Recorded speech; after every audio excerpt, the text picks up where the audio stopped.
What's up, guys? This is Regulo, and I told you guys that whoever follows my channel, I was going to do a video about how you could get started in the real estate business.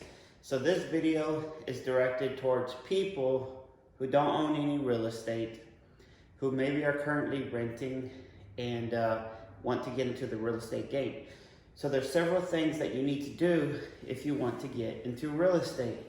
Now, there's people that sell wholesaling programs and, different ways of making money in real estate with zero money down. I'm not gonna go down that route because that's not how I started. I started real estate the conventional way. So basically, I bought my first house and we put some work into it, and then you go ahead and resell it. So what do you need in order to buy a house? First of all, you need, ignore this. You need credit. Number one. Number two, you need money. And three, you need a job. So basically, what I did when I started doing real estate is I got my credit going good. So how do you get your credit going good? Well, if you have zero credit, I recommend that first of all, you go to a bank. You're gonna need some money, maybe like $500, and you get a secured line of credit with your bank. So what your bank's gonna do is basically, you're gonna give them $500 to secure a loan, and they're gonna give you a loan of $500. And that, my friends, is how you will begin to start your line of credit. So they'll give you, let's say, 1 year to pay off that line of credit. Well, after about 3 or 4 months, your credit, if you have zero credit score, will begin to reflect that you've been paying back that loan on a timely basis. And that's how your credit will begin. During that time, what I also recommend is, like, maybe after 3 months, you go ahead and try to apply for a credit card and then a second credit card.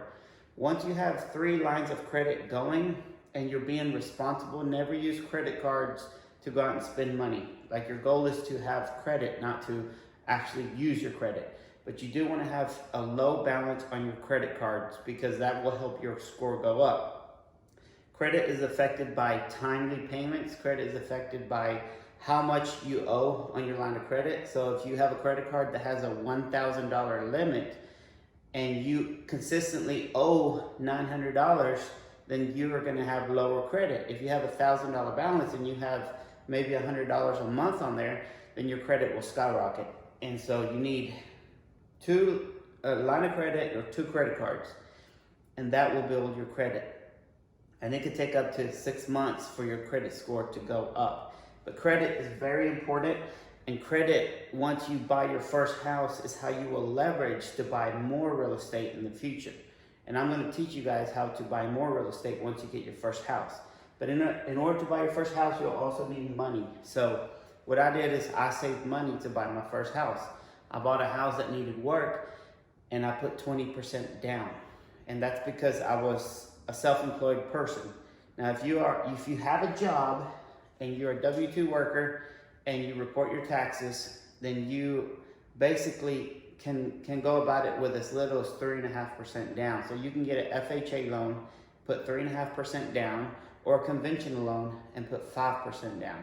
So the key is to be able to have some money. So if you're gonna buy a $100,000 house, for example, you need $3,500 to $5,000.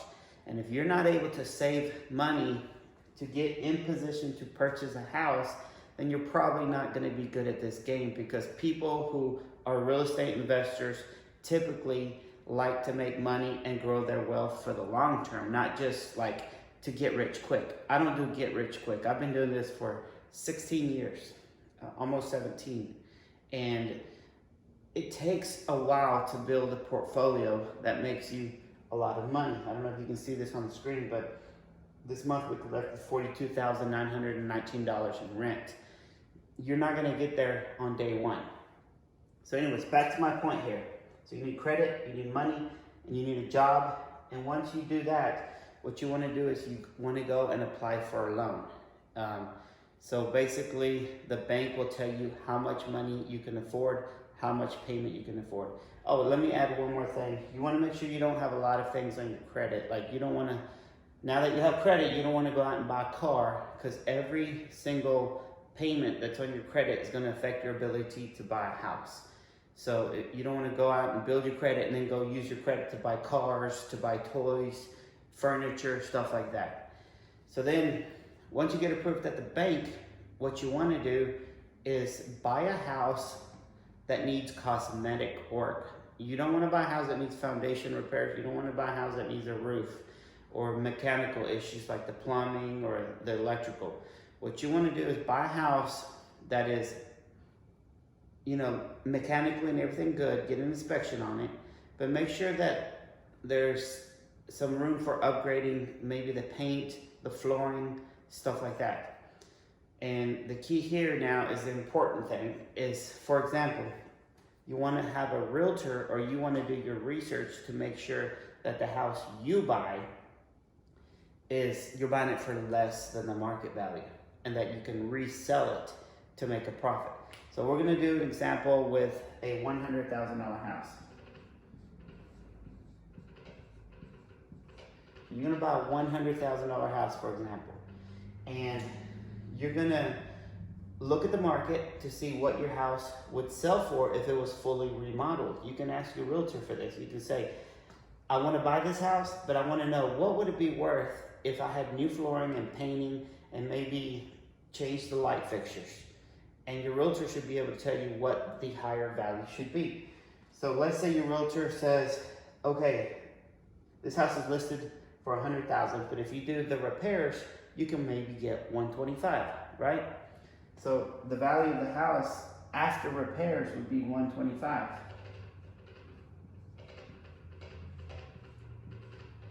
Now here's the tricky part.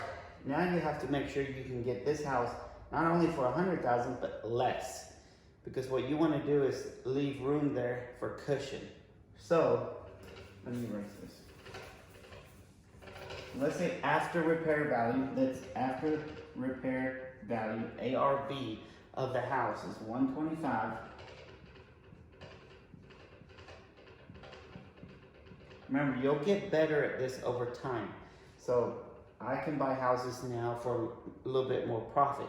But so the after repair value of this house, cosmetic work, would be $125,000, and you estimate that your repairs, and this is cosmetic repairs because I always recommend starting with a cosmetic repair. You don't want to get into electrical, plumbing, and all that on your first deal. It's just a little bit more complicated, and you'll learn over time. So let's say the repairs to put new flooring on the house and to repaint the whole house. If you do the work, you know, you don't start out making a lot of money unless you have plenty of cash, and you can pay this out. But you basically are going to estimate how much it would cost to put flooring and how much it would cost to do paint or whatever the house needs. So let's say that it's going to take $10,000, right? So if your house is going to be worth $125,000, it's going to cost $10,000 to repair, then you basically need to make sure that you make a profit on top of that. Let's say you're trying to make, for your first house, $15,000 profit. So you want to make $15,000, right? So what I would do is go, okay, so then the house will be worth $125,000 minus $10,000, because that's what the repairs are going to be, is $115,000, but you want to make profit. So now you need to deduct that from the asking price, and so that's $100,000, right? So house price,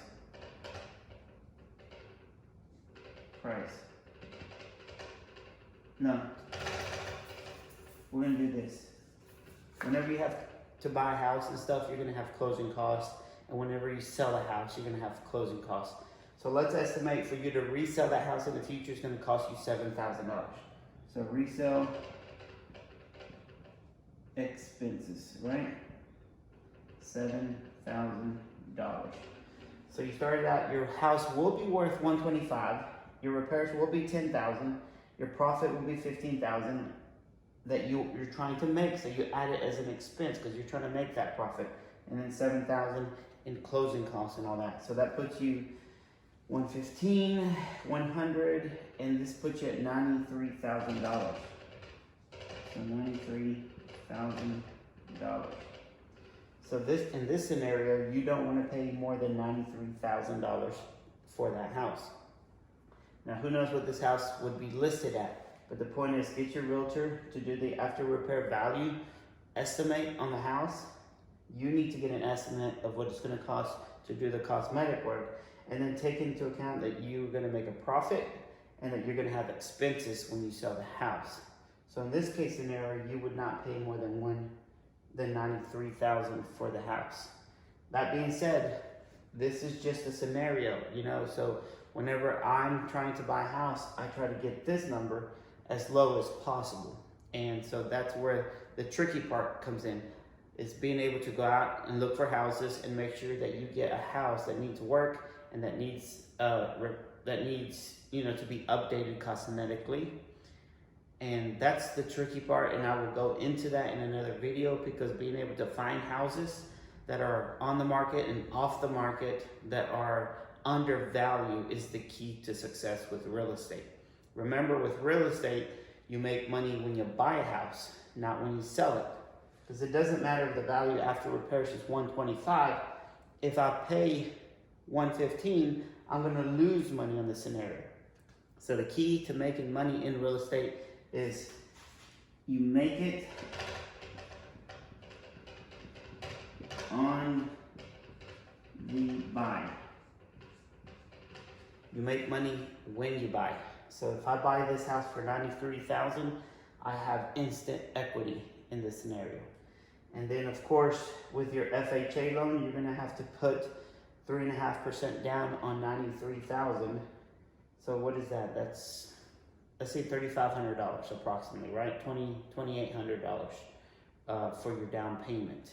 And that does not include closing costs and stuff like that. So the bottom line is, you make money on the buy. Always look for a house that needs cosmetic work. Never buy full retail price. And if a house is not a good deal, don't buy it.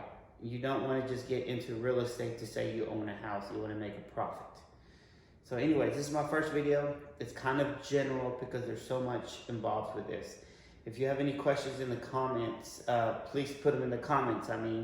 Or if you have any questions regarding any of these specific items or anything else, just send me a comment and I'll respond to it. And then I'll also use that to make follow-up videos that can help you guys, you know, to get into the real estate business. Like I said, this business is a long-term thing. You want to build long-term wealth. You want to sell this house and make a profit, and then use that profit to go do another flip. And that's what we did with our very first house that we flipped. We made $25,000 profit. Then we went and took that money in another house and turned it into $50,000. You take that money into another house and make it to $75,000, and you continue to compound that money until you have enough that you can start to buy rental properties and create even bigger long-term wealth. Because with rental properties, that's just a whole nother video, and I will get into it, I promise you guys. But please, if you like this video, if you feel like you got a little bit of value from it, please subscribe to my channel. Give me a like, give me a comment, and I appreciate you guys. I'll do another video probably within a week. Peace.